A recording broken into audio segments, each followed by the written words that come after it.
Ladies and gentlemen, the Joseph Schlitz Brewing Company of Milwaukee, Wisconsin presents The Halls of Ivy, starring Mr. and Mrs. Ronald Colman.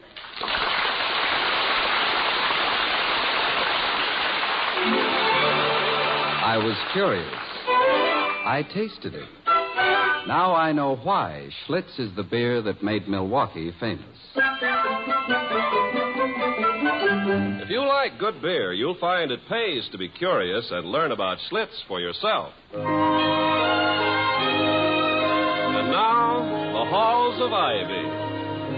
We love the halls of ivy that surround us here today, and we will not forget though we be far, far away.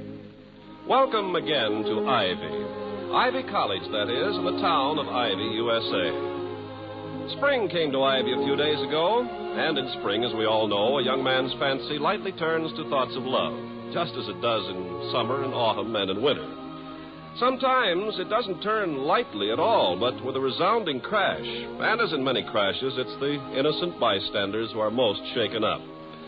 No bystanders are more innocent this evening than Dr. William Todhunter Hall, Ivy's president, and his wife, the former Victoria Cromwell of the English stage.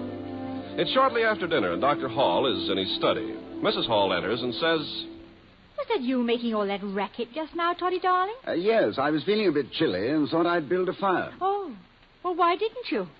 Well, having cleaned out the ashes, broken up a crate for kindling, and carried in 3 huge logs, I don't feel chilly anymore, just overheated. But don't go yet, Vicky. I've got a problem. What is it? Well, I've arranged all the papers on my desk neatly, sharpened all the pencils I could find, changed the ribbon in my typewriter, and cleaned the keys. Now, what else can I do to put off the moment when I have to go to work? Oh, Toddy, now please buckle down to it. Otherwise you'll be up half the night, and it isn't good for you.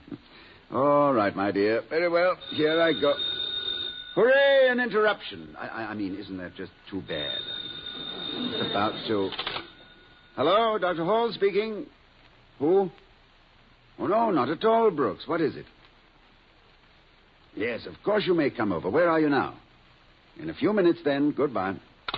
Who was it? Young Brooks. Sounded very upset. Isn't it Professor Quincannon's job to attend to students who sound very upset? Well, it's little enough for me to do for Ivy's star athlete. But speaking of Professor Quincannon, we had lunch together today, and he reminded me that it is March, and time for us to prepare for our annual kite flying competition. Won't you come out and watch us? Well, of course I'll come. But isn't this annual kiting contest among the Ivy faculty a bit juvenile? Oh, tradition, my dear. As an Englishwoman, you should know about that. England is full of delightful traditions. For example, in the year 1043, an archer stumbled, let loose a shaft which took the King's Chamberlain's prize pig in the left flank, and every year on March the umpteenth, a fast courier rides from Wolverhampton to Windsor Castle with a broken bowstring and a flitch of bacon. That sort of thing. It's ridiculous, isn't it? Like celebrating your American Independence Day by shooting off Chinese fireworks. Anyway, you know, Professor Quincannon is still convinced he beat me last year because I didn't use the correct amount of string. Oh, yes. You used too little, didn't you? Oh, not at all. 900 feet to every 10 square feet of lifting surface. It's a mere matter of correlating the aerodynamic factors with the weight and tensile strength of the string. I worked it out mathematically. You certainly did. Toddy, when Brooks comes, you will make an effort to keep it short and get to work as soon as you can, now won't you? Oh, as I promised. But it's important that I see him. Between now and the Easter recess, when the students get a chance to blow off steam, is the most difficult period of the school year. I must do what I can to ease the strain wherever it appears. Yes, what is it, Penny? Excuse me, sir, but you asked me to look for your kite. Oh, yes. You found it? Yes, sir. It's in the attic. Is it in good condition? Oh, yes, good as new, except in some respects. I used the cloth for cleaning rags last summer, sir. Oh, Oh, well, that can be replaced. As long as the rest of it's all right. Oh, it is, except for the frame. I had a need of kindling for the fire last winter. Oh, no. And the rest of it is just as you left it. What rest of it? The tail, sir. Oh, excuse me, the doorbell. Yeah, if it's a Mr. Brooks, Penny, send him in. Yes, Mum. Don't be upset, Toddy. Penny wasn't deliberately destructive. No, she's quite impersonal about it, but so is an earthquake. And the consequences are just as devastating. However, if I remember correctly, I've another old kite in the cellar somewhere. And Oh, come in, Brooks, come in. Thank you, sir. Good evening, Mrs. Hall. Good evening. Hope I'm not interrupting something. No. We were discussing nothing more important than kite flying. Oh, yes, I remember watching you and Professor Quincannon on the Colmans last year. He, outflew you, didn't he? Well, yes, it so if happened I may that suggest, sir, try using a little more string this year. Thank you. But I've taken the trouble to work it out mathematically. William, may I remind you that there's a desk full of work waiting for you? Oh, yes. Well, what can I do for you, Brooks? Would you prefer to speak to Dr. Hall alone? Oh, no, ma'am. I haven't come to talk about myself. It's about my roommate, Merton Savada. Oh, yes, you remember Savada, Victoria, the child prodigy? Of course. Well, has some friction developed between Savada and you, Brooks? Oh, no, sir, not at all. As a matter of fact, I think he likes me very much. And I know darned well I like him. He's an awfully good kid, sir. I rather thought putting you two together was a good idea. You know, it seemed like a natural combination, considering your experience as a counselor in boys' summer camps and his extreme youth. How old is he, by the way? 15? Yes, sir. And working for his M.A. in physics. Yes, I know. Well, is Savada in some difficulty? Yes, sir. I didn't realize it at first. He's such a funny combination of grown-up man and little boy that he takes a lot of figuring out. But he's been acting so strangely the last couple of days In that... what way? Cutting classes, something he never did before. And sitting up writing almost every night, all night. Writing? Writing what? You wouldn't say. And he'd lock everything away in his trunk when he was finished. Well, now, that's very selfish of him, wasn't it? Who does he think he is to want a little privacy? Oh, no. Mrs. Hall, I wasn't trying to be snoopy. But I'm worried about the kid. He's in a tailspin, and I want to snap him out of it. Well, I think that's very commendable, Brooks.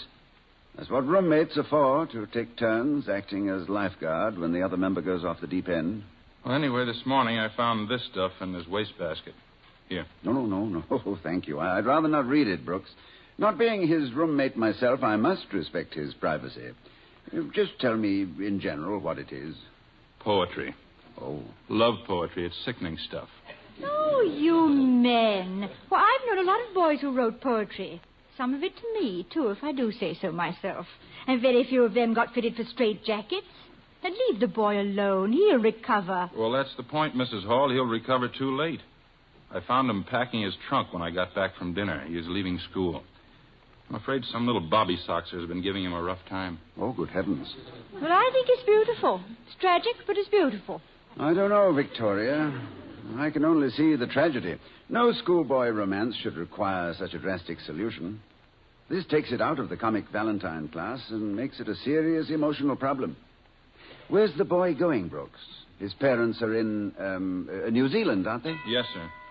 He hasn't seen them for 2 years. His father's attached to the American embassy there. But I think he has an aunt and uncle living in Washington. Excuse me, sir. There's a Merton Savada here to see you. Oh, well, I suppose you'd better show him in. Is there any way I can get out through the rear of the house? I don't want the kid to think I've been going behind his back. I mean, especially since I have been going behind his back. Well, I'll show it to you. Goodbye, sir, and thank you. Goodbye. Don't worry about Savada. Trust me. I do, sir. Mr. Savada, sir. Thank you. Good evening, Savada. Good evening. This is an unexpected pleasure. Please, sit down. Thank you. I'll be brief, sir. And then I'll ask a favor, if I may. Of course. Feel perfectly at home. I do feel at home. After all, we're both men of the world. Quite so. I'm leaving Ivy, sir, tonight. Oh? The curriculum is not satisfactory? Perfectly. You realize, sir, that I took my A.B. at Columbia last year. Yes. And in one more year, I'd have my master's degree here at Ivy. It's got nothing to do with the school, I assure you. It's just that I'm in an emotional situation that cannot be resolved. Une affaire de cœur. a matter of the heart. I understand French, Savada. I want you to know that I respect your feeling and your resolve, but that I don't think you ought to consider leaving your studies until you've explored every other possibility, including the asking of advice from an older man. Won't you tell me about it and see if I can help? Well, I'm in love for the first time in my life. Never even considered it before. Career first. Everything else second was the way I saw it. Ha!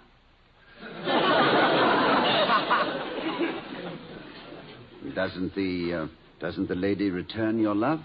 She doesn't even know I exist. You've never told her how you felt? No, sir. It wouldn't help.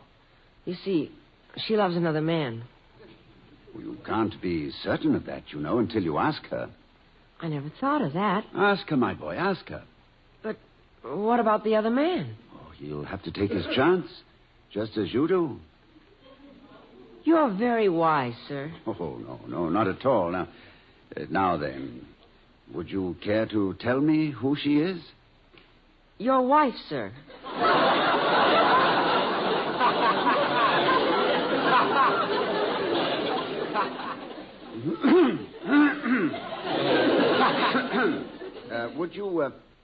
Would you mind repeating that? Your wife, sir. And that brings me to the favor I want to ask. Before leaving, have I your permission to speak to her? My wife? Mine? I can understand this comes as a shock to you, and that you naturally wish to discuss this with her before I see her. With your permission, sir, I'll withdraw for a half hour or so and speak to her when I return. Good evening, sir. Thank you. Vicky! Vicky, where are you? Vicky! Vicky!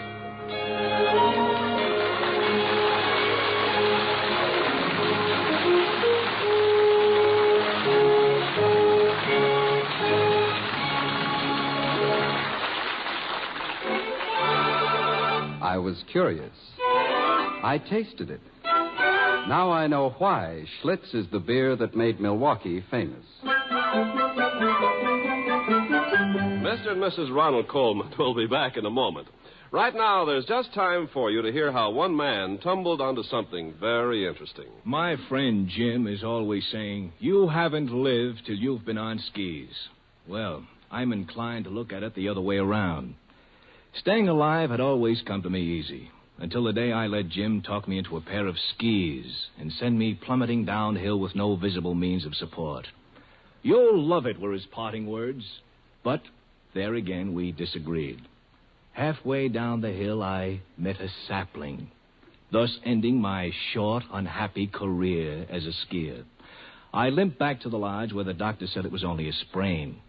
However, Jim blamed himself for my downfall and kept clucking over me like a mother hen, bringing me pillows, magazines, and several bottles of Schlitz beer. I'd never tasted Schlitz before, but the good things I've heard about it had me smacking my lips before I tried it. My first swallow told me that here was a beer that more than lived up to its advance notices. Here was a beer so fine, not even a radio announcer's best adjectives could do justice to its flavor. Yes, getting acquainted with Schlitz was more than worth the few bruises that brought it about. No wonder they call Schlitz the beer that made Milwaukee famous. Fill up the halls of ivy that surround us here today. As we return to the halls of ivy, where a triangle has developed on the quadrangle, we find Dr. Hall torn between amusement and concern as he says, Have you any idea of what you're going to say, Victoria? How you're going to carry it off? Not the slightest, William. Well, I suppose I could say, I'm sorry, Merton, I'm already bespoke. But I'd like you to think of me as your sister. That's a little wheaty, isn't it? The word is corny, Victoria.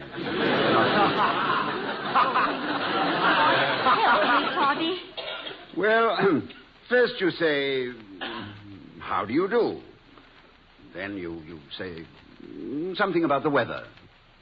Then after that you just improvise. Now, why couldn't I have thought of that? Oh, my dear, I'm certain you'll handle it very well. You've met situations just as difficult with tact and dexterity. Name one. Well, the faculty tea, for instance, a few days after I first brought you to Ivy. You told me you'd never been so fearful in your life. Oh, I remember. Oh, Toddy, I was so afraid they wouldn't like me. I thought to myself, one look at me and Toddy's career suffers a 30 or 40-year setback. An actress in these sedate surroundings. And a musical comedy actress at that. Well, I don't mind telling you now, after so many years, that it was a crucial moment in my life, too. Will you ever forget that short walk from our house to the faculty club? It was an evening in May, as I recall, and you seemed perfectly all right until we closed our front door behind us, and then... What is it, Vicky? Why have you stopped? Oh, please. Let's go back into the house. I simply can't face all those strangers. They're not strangers, darling. I've known some of them a dozen years. Well, I've hardly been here a week, and I've never seen any of them before in my life. Please, Toddy, we can telephone. We can make some excuse. Now, darling. It's going to be dreadful. There'll be a murmur of conversation until I appear, and then it will die away as that battery of eyes converges on me. Toddy, I just can't go in there and open cold. No, look. How would you like me to go in first? Doing a buck and wing. I can be singing, hello, hello, there's going to be a show. That might warm them up. Toddy, don't laugh at me.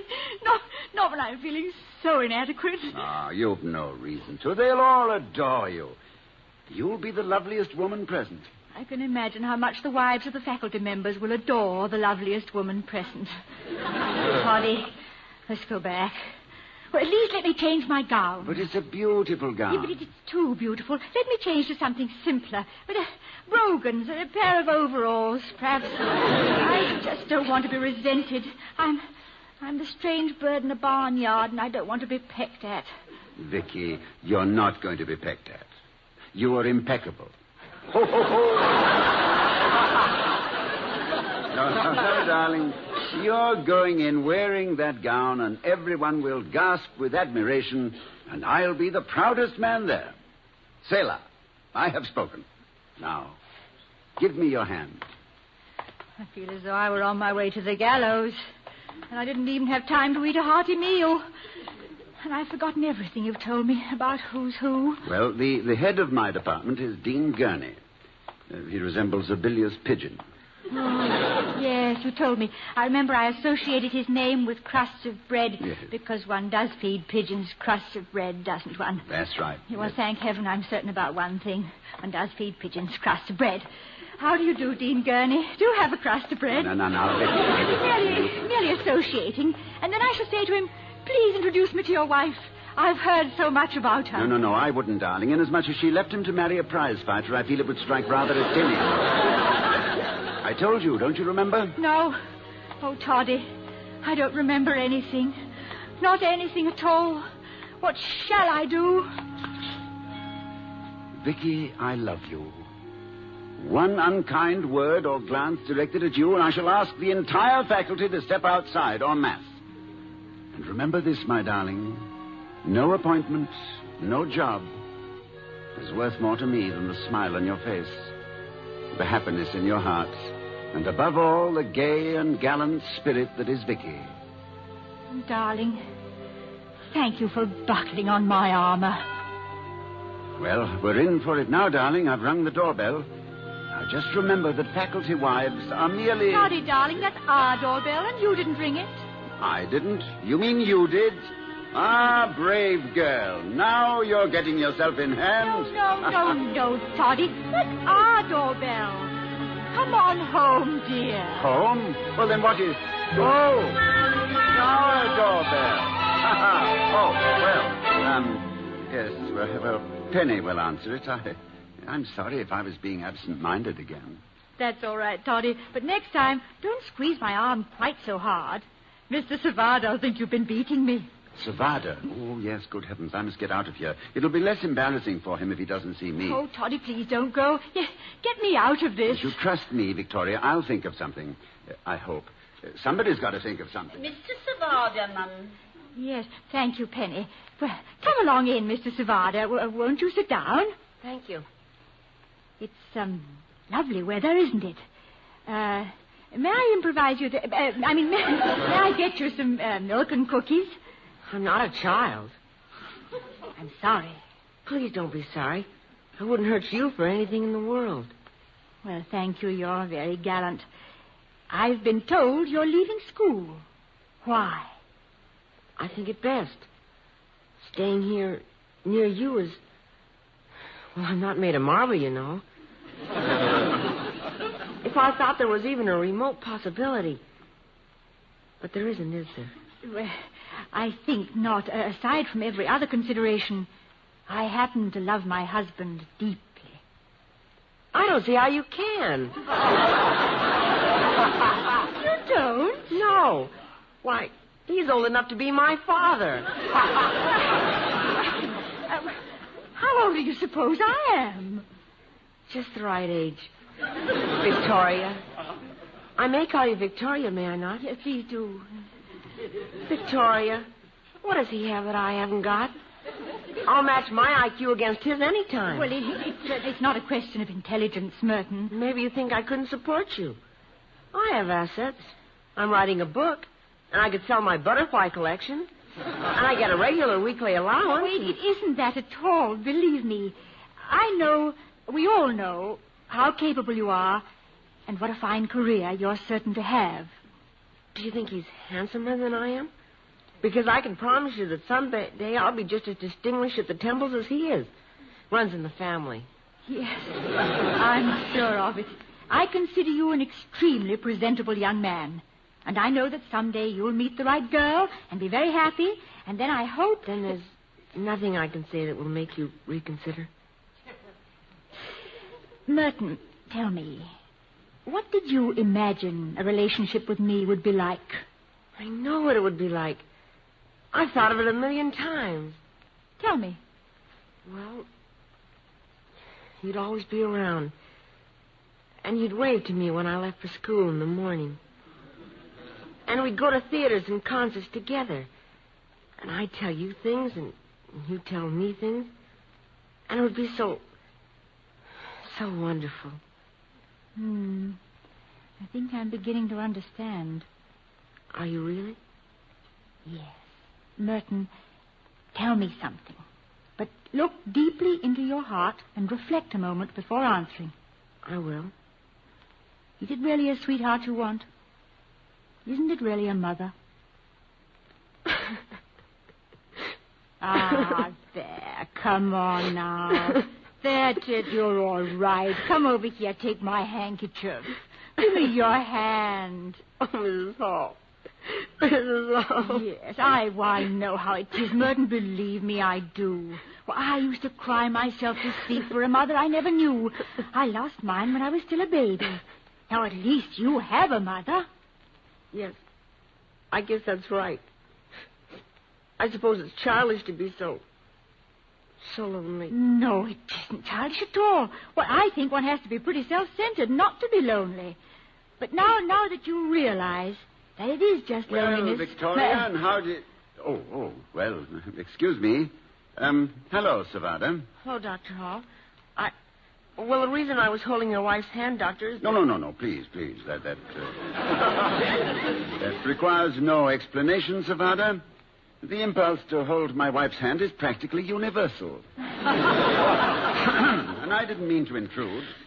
I just came in here to...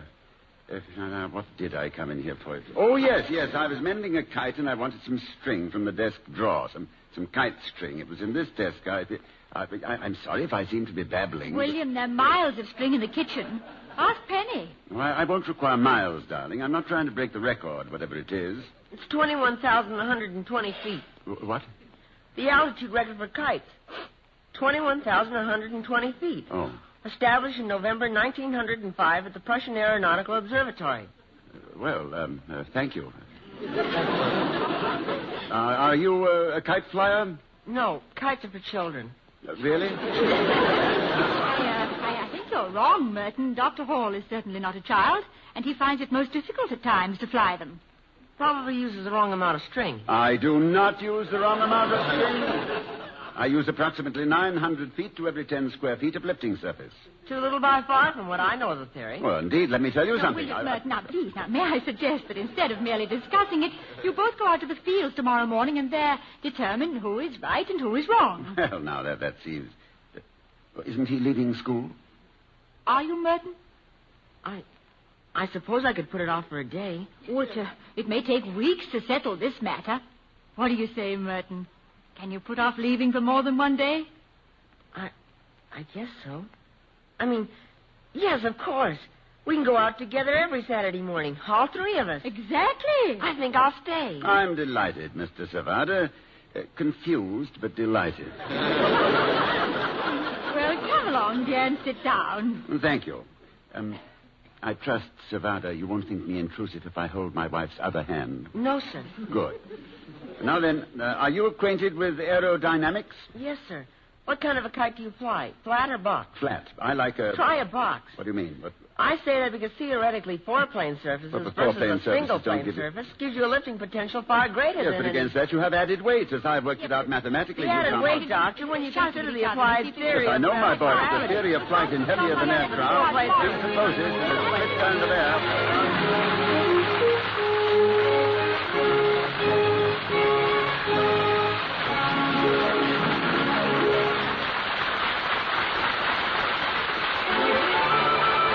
I was curious. I tasted it. Now I know why Schlitz is the beer that made Milwaukee famous. And now here again are Mr. and Mrs. Ronald Colman. Well, I hope young Merton Savada will be all right now. Oh, yes, Toddy, he was just lonely. And all alone bewept his outcast state. That's all very well, my dear, but you know Mr. Shakespeare really wrote that sonnet for lovers like you and me. Oh, I think of it often when in disgrace with fortune and men's eyes, I, all alone, beweep my outcast state, and trouble deaf heaven with my bootless cries, and look upon myself and curse my fate, wishing me like to one more rich in hope, featured like him with friends possessed, desiring this man's art and that man's scope, with what I most enjoy contented least. Yet in these thoughts, myself almost despising, haply I think on thee. And that's you, Vicky. And then my state, like to the lark at break of day arising from sullen earth, sings hymns at heaven's gate. For thy sweet love remembered, such wealth brings, that then I scorn to change my state with kings. Thank you, darling. Good night, everyone. Good night.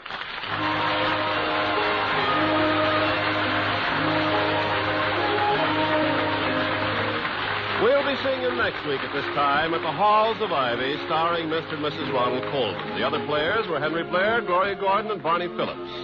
Tonight's script was written by Walter Brown Newman and Don Quinn. Music was composed and conducted by Henry Russell. The Halls of Ivy was created by Don Quinn, directed by Nat Wolf, and presented by the Joseph Schlitz Brewing Company of Milwaukee, Wisconsin. Ken Carpenter speaking. Oh, we love the halls of ivy that surround us here today, and we will not forget though we be far, far